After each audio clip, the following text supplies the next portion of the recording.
Hi guys! Tara at samahan nyo nga ako kasi naisipan ko nga magpaayos ng buhok.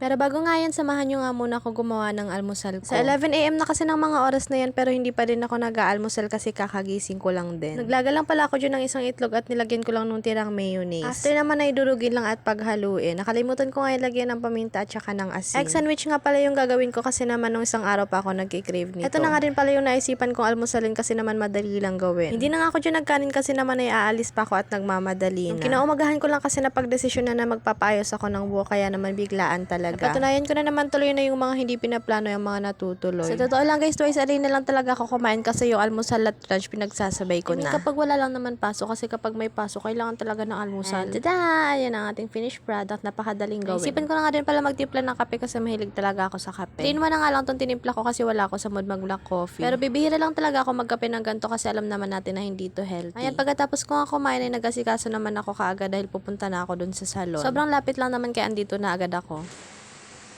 Beauty!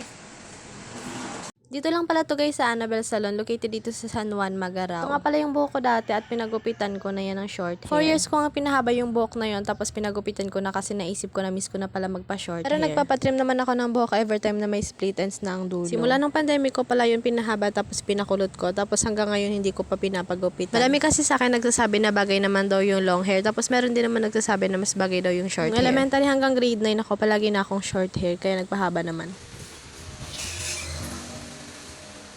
Hi guys! So, ibababa ito ng 1 hour kasi tapos nalagyan pero ibababa ito ng 1 hour. Tapos nagpagupat!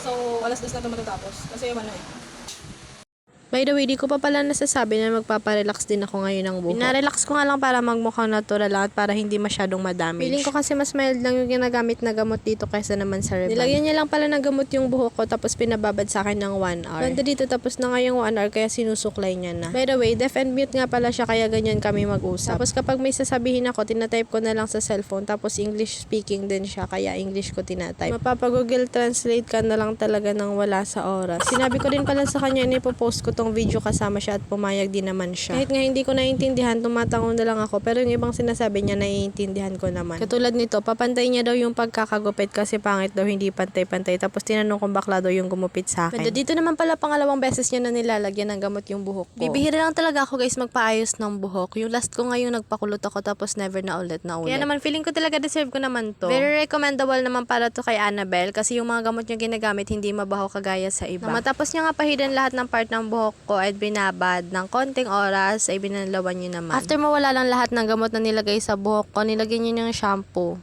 at minasage ng konti. Ang sarap pala nito sa feeling, nakaka-relax din. Syempre, babanlawan yan, wala dapat kahit anong gamot or shampoo na nakalagay dyan sa buhok na yan. Yun yung nga lang dyan yung buhok ko para makapagsimula na din i-blower. Yung sinabi ko pala kanina na hindi mabaho yung gamot niya kasi diba sa iba parang ang baho ng amoy na amoy talaga siya ng gamot. Pero dito mild lang sa kanya. Yung mga, parang yung mga gamit niyang mga gamot mga hindi yung basta-basta ganun. Dami din pala siya ditong ino-offer. Naglilinis siya ng kuko, nagugupit, nagre-reband, nagkukulot, nagme-makeup. Basta madami. Talented siya.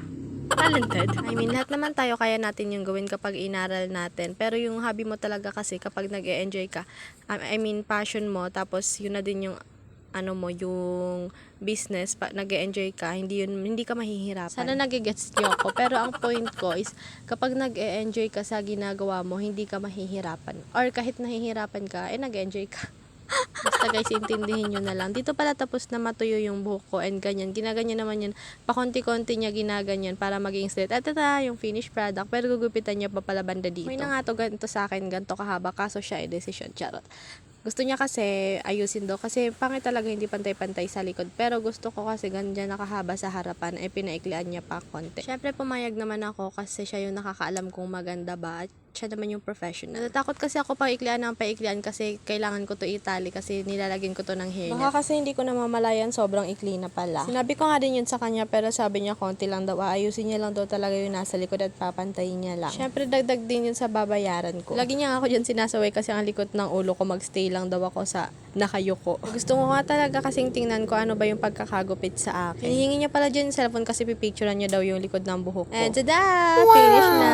Sobrang nagustuhan ko yung yung new look ko talaga. Grabe, ang ganda ng outcome. Kinikilig ako. Hanggang dito na lang muna. Kung nakaabot ka dito sa last part, thank you so much for watching. See you on my next mini vlog.